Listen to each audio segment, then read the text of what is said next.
So this is the third lecture on biotechnology, where we talk about plasmids that are even more advanced than we did in the last PowerPoint. Here what we're going to be discussing is engineered plasmids.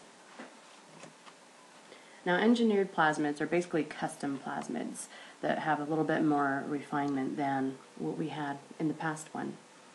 Again, we're going to use our restriction enzyme sites that are known. But here what we might do is use something like a selectable marker called, for example, antibiotic resistance. That's a very common one where this plasmid will only grow in a particular medium. So down in the bottom in the green you see the ampicillin resistance, and you see the origin of replication and where the restriction sites are. So a selectable marker can be your antibiotic resistance gene on a plasmid, which basically means that we'd be growing it on a petri dish with ampicillin, a common form of antibiotic. And this is a very good tool for selecting successful transformation and those plasmids that have taken up the particular gene that we want. So how do we know what's the right combination of genes on a plasmid? Basically lots of trial and error research work with the selectable markers, a high copy rate, and very easy or convenient restriction sites. And there are lots of companies that still develop plasmids, and they patent them and sell them and make lots of money. So how do we select for the plasmid uptake? If we have the antibiotic resistance as our selecting selectable marker, then the antibiotic becomes a selecting agent, and only the bacteria with the plasmid will grow on the antibiotic or ampicillin plate.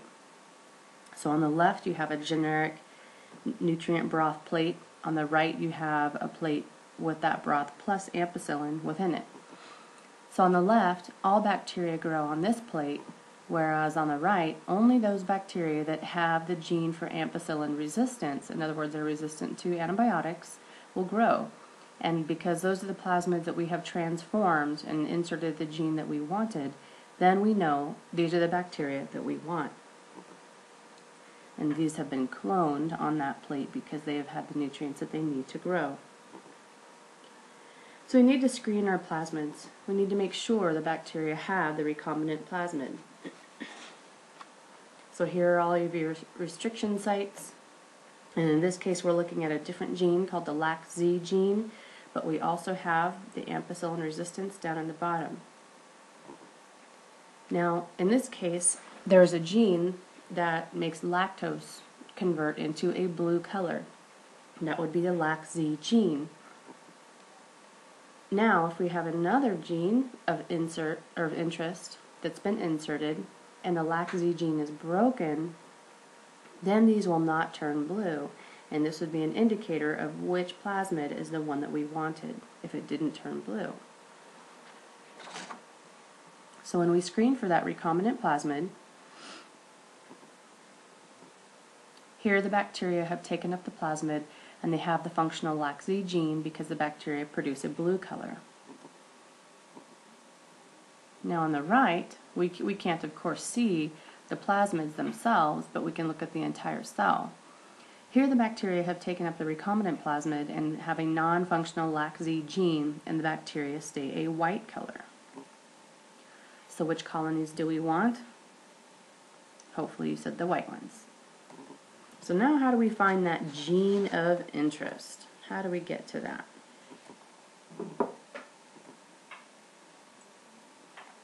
We use a process called DNA hybridization.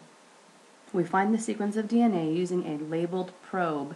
Now when we say labeled probe, we're really meaning that we're talking about a short single-stranded DNA molecule that is labeled with a radioactive probe or something that will fluoresce. And this is going to be a section of DNA, again, that's single-stranded, but it's complementary to a part of our gene of interest, so we know where it is. We'll label it with a radioactive phosphorus or a fluorescent dye. Then what we'll do is we'll heat treat the DNA inside the gel itself, and the function of this is to unwind or denature the strands. Then we will wash that gel with the probe that we've created. The probe will hybridize with the denatured DNA, like so. So here's our genomic DNA on the bottom, and here's our probe at the top. And so now we have a complementary fit. like so. So here's your sheet that has your DNA fragments on it, and then here is your radioactive probe that will bind to wherever it's got a complement inside of the gel. Now this process is basically called southern blotting, and what you have here is a restriction digest where you cut up your DNA into fragments, you run it through your gel, then, this is the new part for us, you're going to blot the DNA off of the gel onto filter paper, then you will wash the filter paper itself with that labeled probe, and then you expose your filter paper to X-ray film. And so that's where you're able to see where that probe landed, in other words, where the gene of interest was. This process is named after Edwin Southern, who developed this process. Here's an image of the gel of the genomic DNA, and then the southern blot identifying the one gene of interest, and you can see where it lines up. And then just an example of a southern blot illustration on the right. There are also northern blots and western blots. Northern blot, actually, we'll talk a bit about it. You have RNA on your filter paper, and then you use a DNA probe, and this is just measuring gene expression because of the grabbing the mRNA from the cell, and you're only getting your expressed genes. And then a western blot is a little bit different because you're using protein on the filter paper directly, and you label it directly. So what about creating DNA libraries so we can learn about an entire organism? You cut up all the nuclear DNA from lots of cells from an organism, of course using your restriction enzymes. Then you clone all the fragments into many plasmids at the same time. This is called shotgun cloning sometimes because of the fact that you're just doing it all at once and you don't really know what you're going to get. And then you create a stored collection of DNA fragments. So it's not very precise, as you can imagine. And in your petri dish, you're going to have a collection of DNA fragments from the organism. Now let's think about this with humans, because the human genome has 3 billion bases. And by the way, when we use these restriction enzymes, the fragments are cut up into about 5,000 base pairs long. So in making your library, first, all the DNA from many cells of the organism is cut with restriction enzymes. We're just doing a little overview here. Then you have your engineered plasmid with a selectable marker and the screening system. All the DNA fragments will be inserted into lots and lots of plasmids. And then finally you're going to clone those plasmids into bacteria. So you've got your DNA library of recombinant plasmids, which were inserted into the bacteria.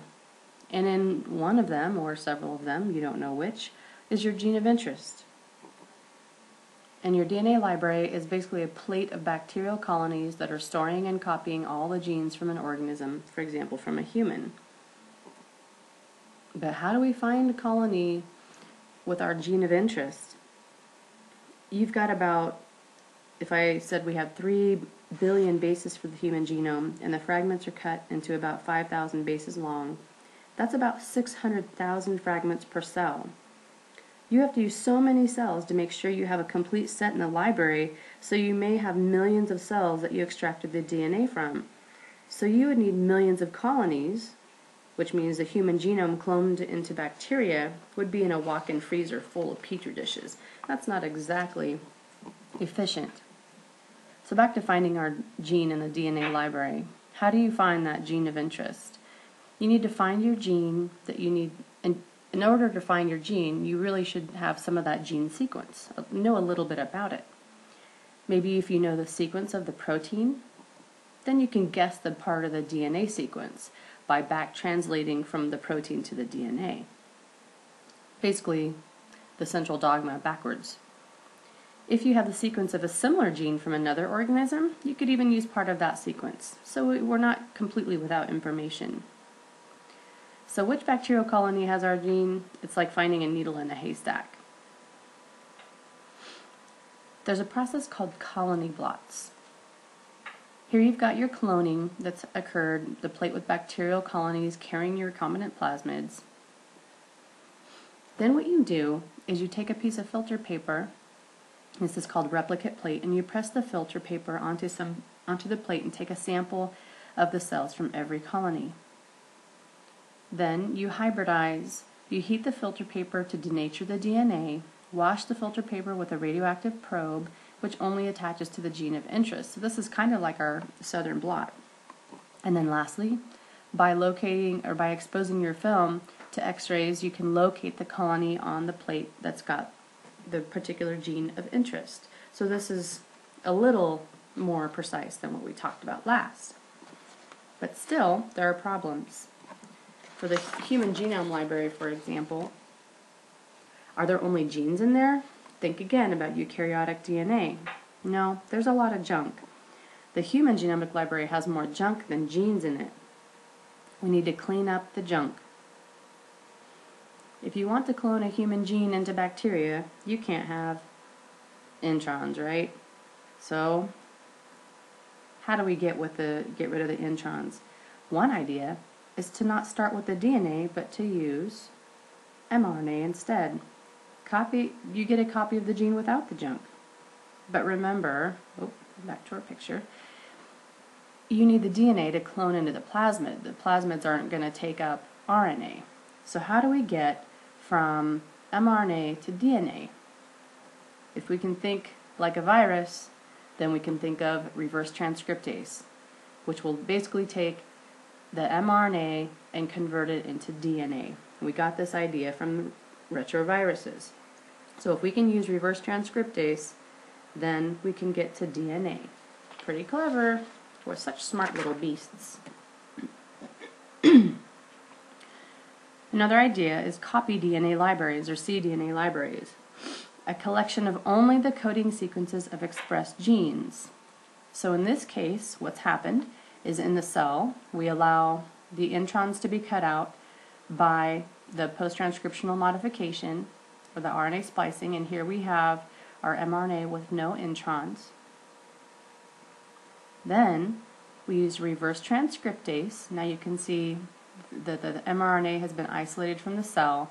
We add reverse transcriptase, and this is going to convert RNA to DNA.